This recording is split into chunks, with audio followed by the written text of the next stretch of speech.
Você sabe a relação entre linguagem, corpo e cultura?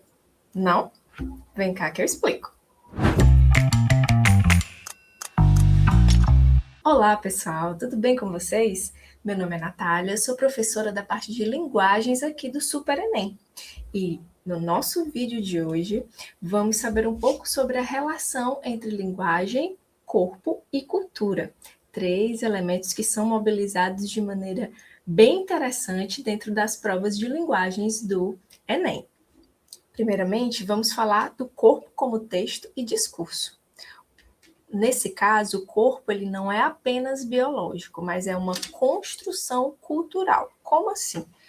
O corpo fala muito antes mesmo de a gente expressar nossas opiniões, nossas ideias, né?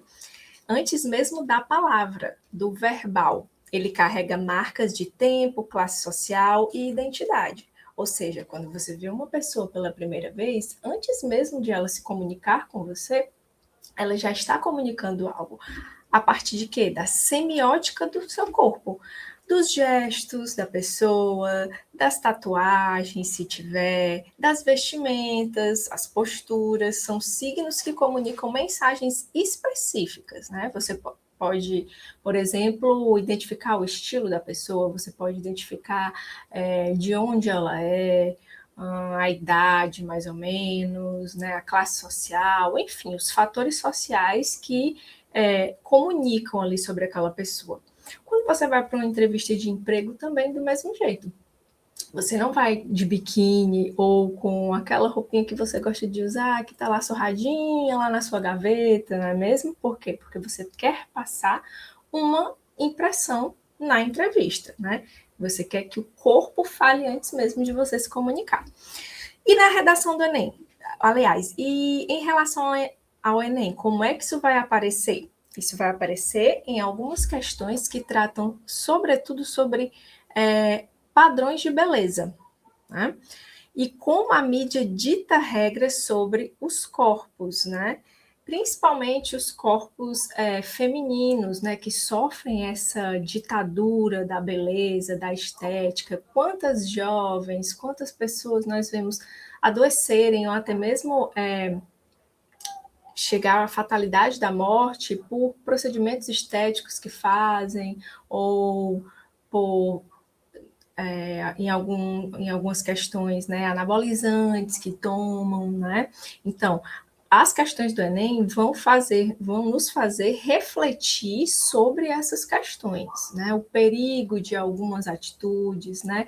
Que a gente não deve se adequar a nenhum padrão, né? Todo mundo é diferente e cada um com a sua divergência vai ajudar a compor a nossa sociedade do jeito que ela é. Além disso, nós vamos ouvir falar muito em linguagem não verbal, que é a linguagem expressada pelas imagens, pelos sons, pelos gestos, né? E as práticas corporais. Como a cultura se manifesta a partir do movimento, né?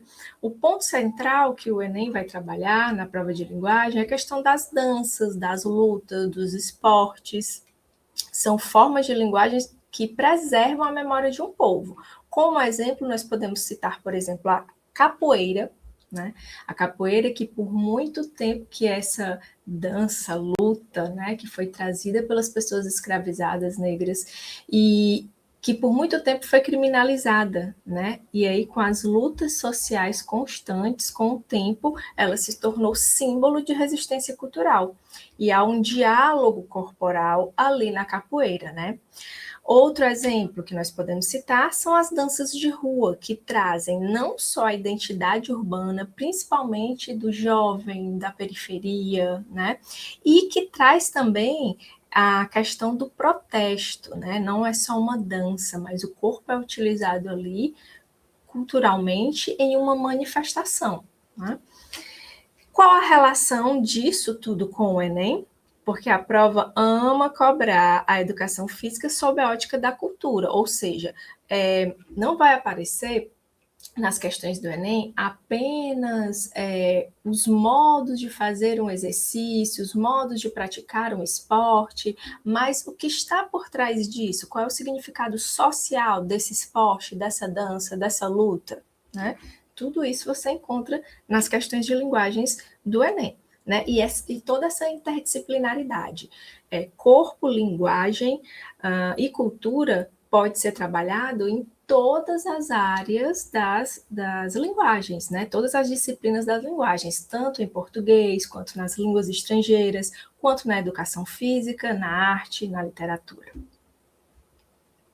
Outra questão muito importante sobre linguagem, especificamente, né, é a questão da variação linguística e como ela é abordada no Enem, trazendo essa valorização da identidade cultural. Né? A língua ela é vista como um organismo vivo e ela reflete o grupo social, as características de cada grupo. Né? Qual é o ponto central? Que nós combatamos veementemente o preconceito linguístico, que é o quê? Nada mais é do que um preconceito social disfarçado.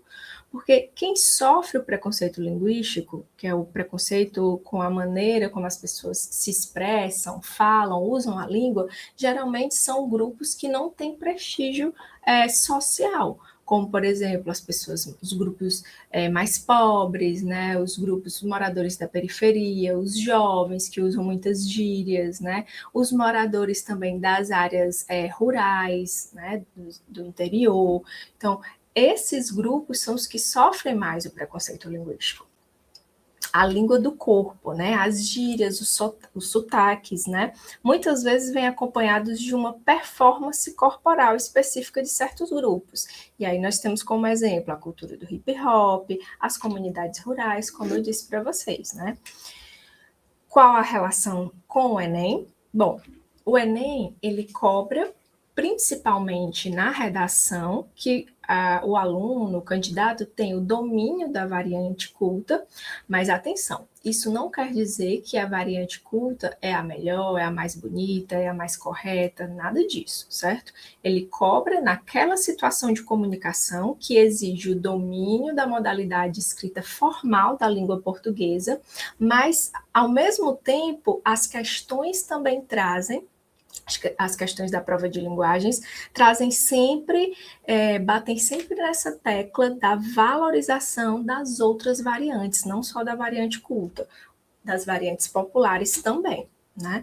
E aí o Enem sempre diz respeito a isso, né? À diversidade e ao reconhecimento da língua como patrimônio. Olha, nosso Brasil é gigante e nós temos uma diversidade muito grande de falares, né? De formas de se expressar. E o Enem valoriza isso também.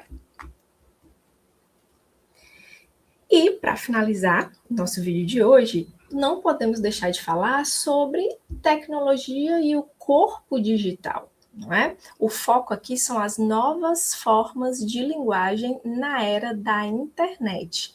As tecnologias da informação e da comunicação, elas trouxeram, né, essa possibilidade, né?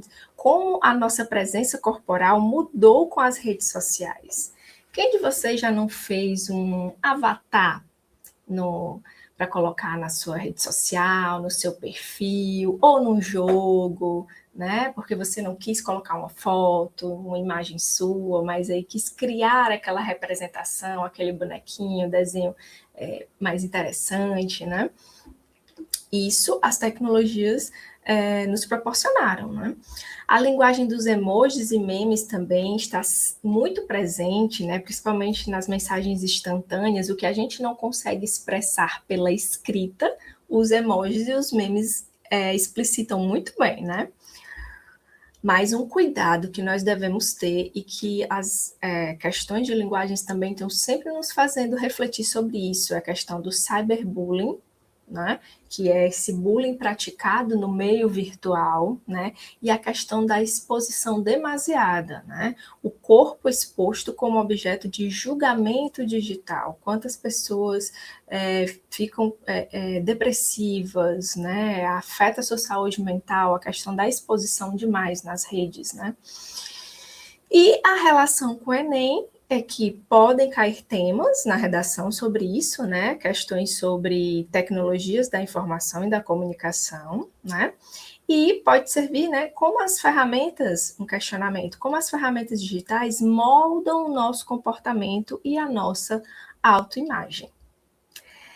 Você gostou do conteúdo de hoje? Aprendeu um pouco mais aí sobre linguagem, corpo e cultura? Espero que tenha gostado. Espero vocês nos próximos vídeos. Até lá!